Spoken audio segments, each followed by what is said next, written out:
Un homme de la maison de Lévi avait pris pour femme une fille de Lévi. Cette femme devint enceinte et enfanta un fils.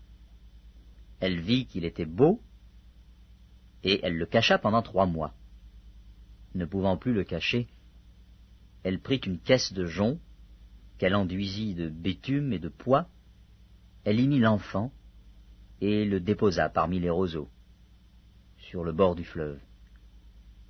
La sœur de l'enfant se tint à quelque distance pour savoir ce qui lui arriverait.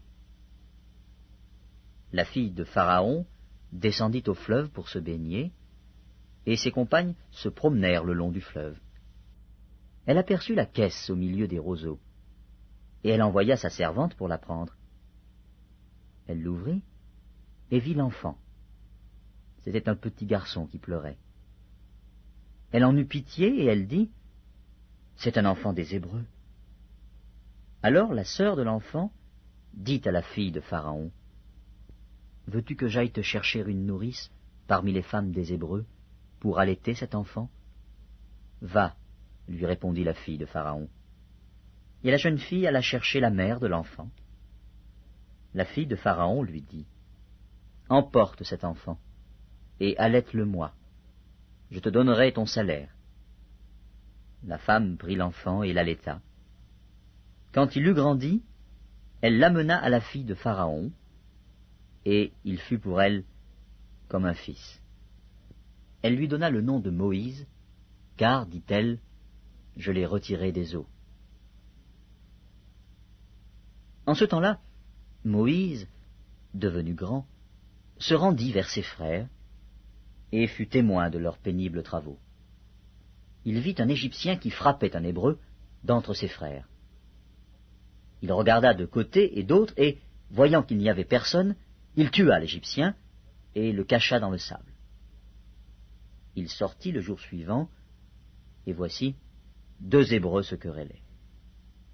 Il dit à celui qui avait tort, « Pourquoi frappes-tu ton prochain ?» Et cet homme répondit, « Qui t'a établi chef et juge sur nous? Penses-tu me tuer comme tu as tué l'Égyptien ?» Moïse eut peur et dit, « Certainement la chose est connue. » Pharaon apprit ce qui s'était passé, et il cherchait à faire mourir Moïse. Mais Moïse s'enfuit de devant Pharaon, et il se retira dans le pays de Madian, où il s'arrêta près d'un puits.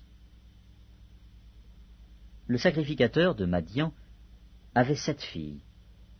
Elles vinrent puiser de l'eau, et elles remplirent les auges pour abreuver le troupeau de leur père. Les bergers arrivèrent et les chassèrent. Alors Moïse se leva, prit leur défense, et fit boire leur troupeau. Quand elles furent de retour auprès de Réuel, leur père, il dit, « Pourquoi revenez-vous si tôt aujourd'hui ?» Elles répondirent, « Un Égyptien nous a délivrés de la main des bergers, et même il nous a puisé de l'eau et a fait boire le troupeau. » Et il dit à ses filles, « Où est-il? Pourquoi avez-vous laissé cet homme? Appelez-le, pour qu'il prenne quelque nourriture. » Moïse se décida à demeurer chez cet homme, qui lui donna pour femme Séphora, sa fille.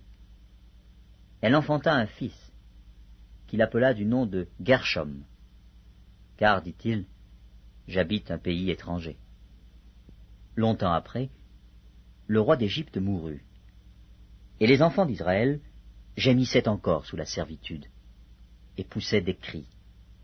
Ces cris, que leur arrachait la servitude, montèrent jusqu'à Dieu. Dieu entendit leurs gémissements, et se souvint de son alliance avec Abraham, Isaac et Jacob. Dieu regarda les enfants d'Israël, et il en eut compassion. L'Exode, chapitre 3.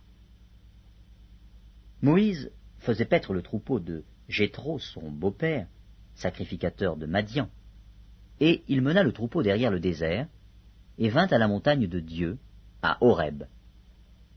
L'ange de l'Éternel lui apparut dans une flamme de feu au milieu d'un buisson. Moïse regarda, et voici, le buisson était tout en feu, et le buisson ne se consumait point. Moïse dit, Je veux me détourner pour voir quelle est cette grande vision, et pourquoi le buisson ne se consume point. » L'Éternel vit qu'il se détournait pour voir, et Dieu l'appela au milieu du buisson, et dit, « Moïse, Moïse. » Et il répondit, « Me voici. » Dieu dit, « N'approche pas d'ici, ôte tes souliers de tes pieds, car le lieu sur lequel tu te tiens est une terre sainte. » Et il ajouta, « Je suis le Dieu de ton père, le Dieu d'Abraham, le Dieu d'Isaac et le Dieu de Jacob. » Moïse se cacha le visage, car il craignait de regarder Dieu. L'Éternel dit, « J'ai vu la souffrance de mon peuple qui est en Égypte, et j'ai entendu les cris que lui font pousser ses oppresseurs, car je connais ses douleurs. Je suis descendu pour le délivrer de la main des Égyptiens, et pour le faire monter de ce pays dans un bon et vaste pays, dans un pays où coule le lait et le miel, dans les lieux qu'habitent les Cananéens, les Héthiens, les Amoréens, les Phéréziens, les Éviens et les Jébusiens. Voici, les cris d'Israël sont montés jusqu'à moi, et j'ai vu l'oppression que leur font souffrir les Égyptiens.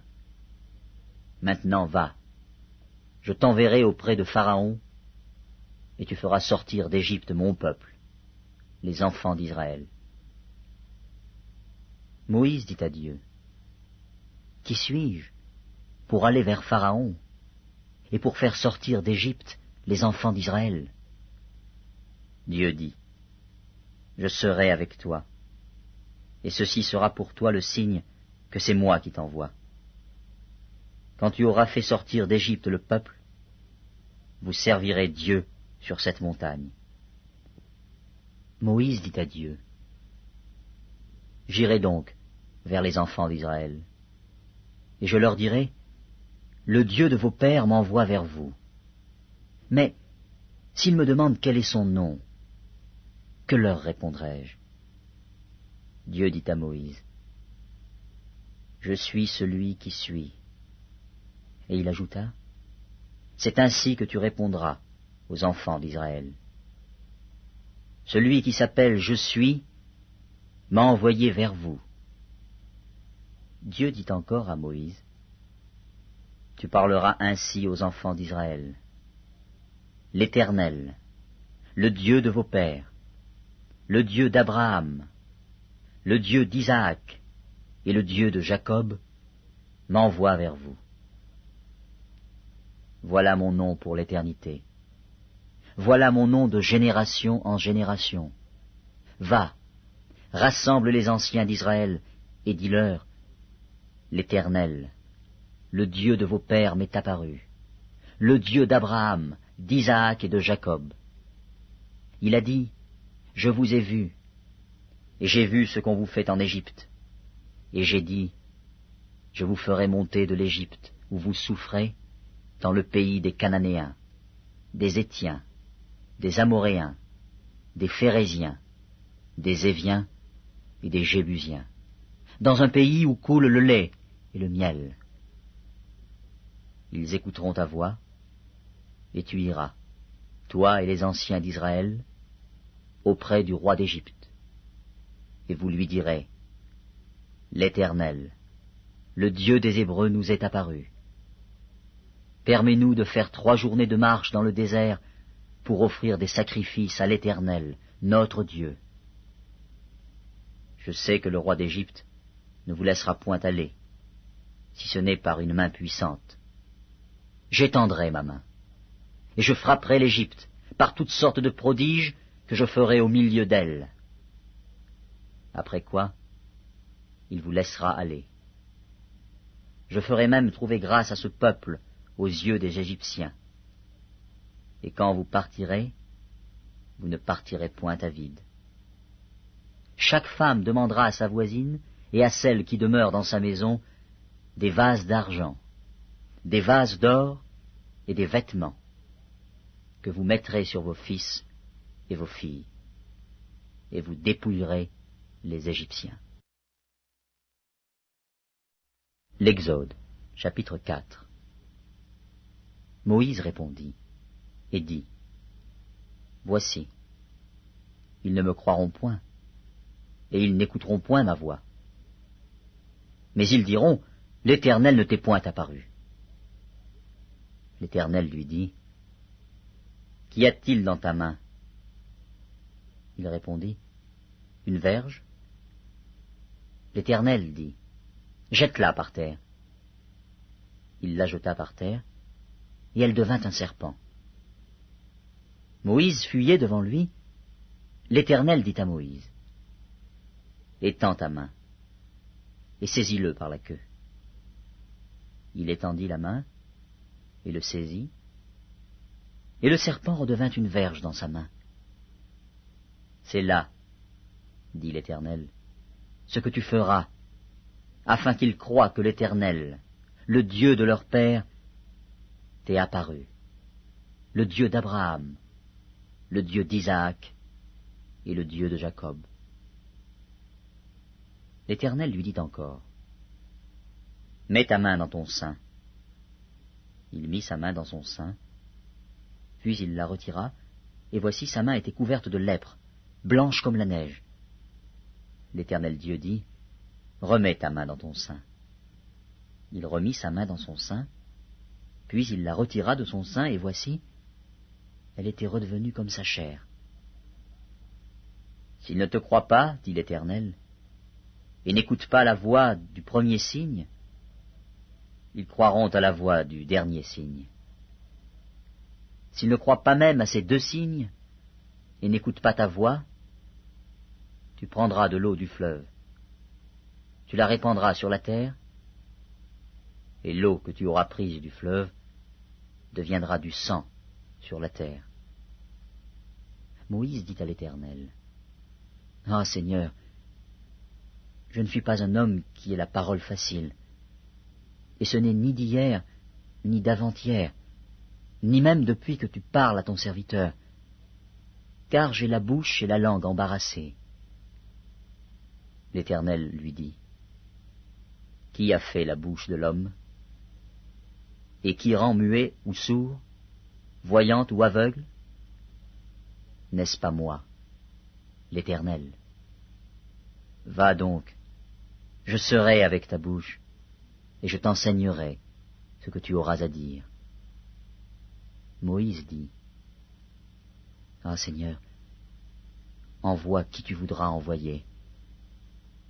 Alors la colère de l'Éternel s'enflamma contre Moïse, et il dit, N'y a-t-il pas ton frère Aaron, le Lévite? Je sais qu'il parlera facilement. Le voici lui-même qui vient au-devant de toi. Et quand il te verra, il se réjouira dans son cœur. Tu lui parleras, et tu mettras les paroles dans sa bouche. Et moi je serai avec ta bouche et avec sa bouche. Et je vous enseignerai ce que vous aurez à faire. Il parlera pour toi au peuple, il te servira de bouche, et tu tiendras pour lui la place de Dieu. Prends dans ta main cette verge, avec laquelle tu feras les signes.